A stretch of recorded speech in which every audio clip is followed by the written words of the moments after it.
Hello there everyone, it's Lydia here, and today I'll be doing a little bit of floral stamping on some die cut letters. I will be using stamps from W+9 and dies and ink from Altenew. So I'm going to start off with the Altenew bold alphabet die set, and I'm going to die cut these letters 5 times each so I can then stack them up. As I'm already using the L this time, I will cut it again another 5 times. Just to make things quicker, I did them all at once. Once I have all the letters die cut, what I'm going to do is I'm going to draw a line on a piece of scrap paper, add some removable adhesive behind these letters for hello. So this is just one set of the letters, I have 5, and I'm going to line these up on the line and with the removable adhesive stick them down into place. So I've got the word how I want it to be on my card. I'm then going to do my stamping. I'm using the More Fresh Cuts from W+9 and I'm going to ink these up. I'm using the Rose, and this is the Lavender Fields ink from Altenew, and I'm going to stamp this 3 times with the base layer. I'm then going to use the second layer of the Rose, and this time I'm using Deep Iris to add the detail to these roses.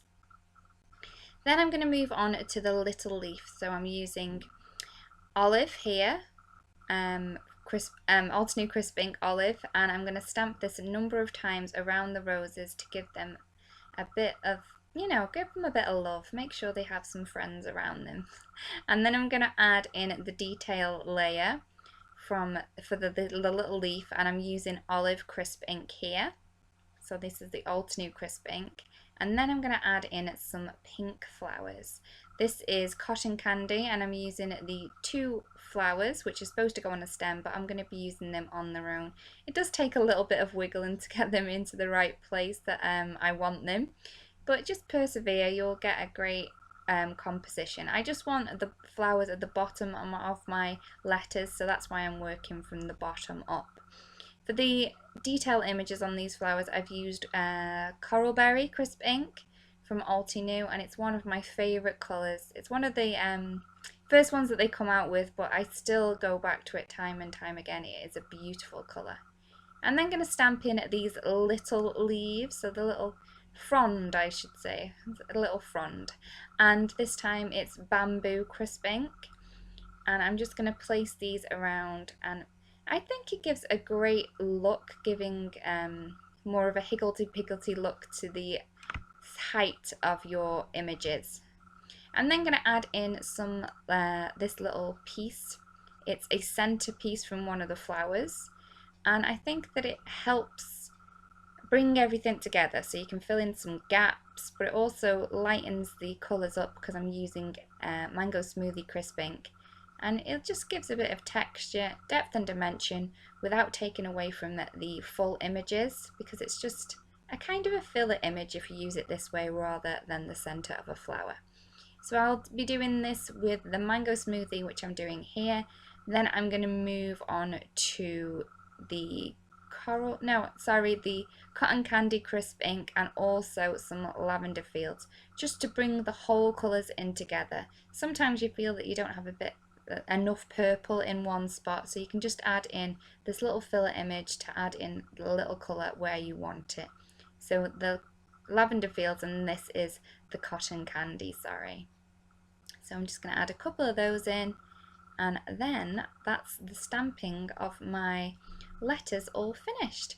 I'm then going to stack up the die cuts, so I'm going to do 4 of the plain coloured die cuts. I'm then going to add the stamped one right on top, and I'm going to do this for all of the letters. So I've done the O, and then I'm moving on to the L's. You're going to want to make sure that you have the 2 L's in the right position, because you want your lovely scene to have a nice flow to it, the flow that you've had on the stamping sheet.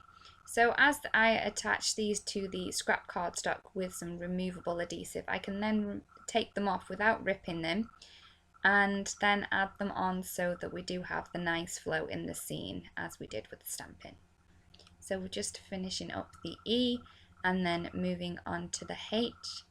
And I just think it's such a great clean look, as well as being really, really pretty. Okay, so there is the H finished. I have all my letters. I have arranged them in the right way. So my L's are in the right positions. I did get them a little mixed round the first time, that's why I keep mentioning it. I'm going to add a card layer to my card blank. Just cut it a little bit smaller than the card blank, so I have a little bit of a border, but I have attached it flat. It's just for a little bit of extra, je ne sais quoi, as they say. And then I'm going to position the letters where I want them to be on my card. I've taken a piece of washi tape and added it to my arm, so this is going to make it a little less sticky because I do not want it to rip my card at this stage. I've just added the ruler down onto the bottom edge of my card, making sure it's nice and straight before I add the washi tape in. And this is going to give me a lovely straight line without having to draw on my card base and card layer. I'll be able to remove the washi tape later. You're going to want to add your end two letters first. This helps get the placement a lot better than starting at one end and working your way across. You want the borders really to be the most equal parts, I feel. If the letters haven't got the same space between them in the middle, it doesn't really make that much of a difference. Rather than being at the edges, it's much less noticeable. So I'm then going to add in the L, which is next to the O, the E, and then I will finally add in the L because I can get the position a little bit more easily, I would say, if I'm doing it this way around. Okay, so this is a nice strong adhesive, so it will dry nice quickly and strong.